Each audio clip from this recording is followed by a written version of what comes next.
Atong sayron karon ang usa ka sikat nga alamat dinhi sa Pilipinas. Tara.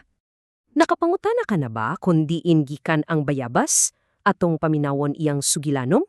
Kaniadto sa usa kalayong dapit na ay usa ka gingharian.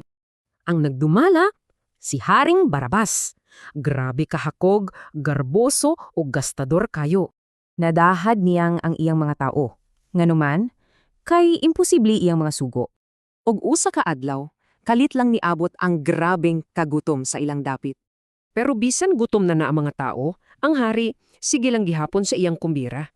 Ang mga pagkaon nga di niya mahurot, gipasagdan ra niyang madunot. Sayang ano? Nyaha, samtang nagkaon ang hari, naay ni duol nga tigulang nga makililimos. Nangayo siya bisan gamay lang unta nga pagkaon. Gigutom na gyud kaayo siya. Pero unsa gibuhat sa hari? Gipalaya sinuon niya ang tigulan, walay kaluyoy. Tungod sa imong kahakok, ingon sa pulubi, tigaan tikag leksyon nga di malimtan. Ug kalit lang, ni dagom, ni dugdug og nikilat og kusog kaayo. Nisinggit ang hari, nangayaw pasaylo. Apan ulahin na, nahimo siyang usa ka tanom. Og ang tigulang nga pulubi, kalit lang pod siyang nawala.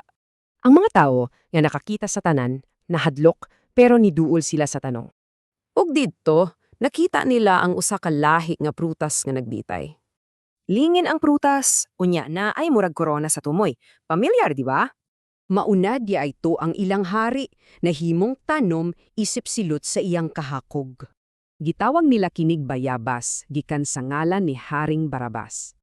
Og mao na to ang alamat sa bayabas, para nimo, unsa pay laing lekson ani?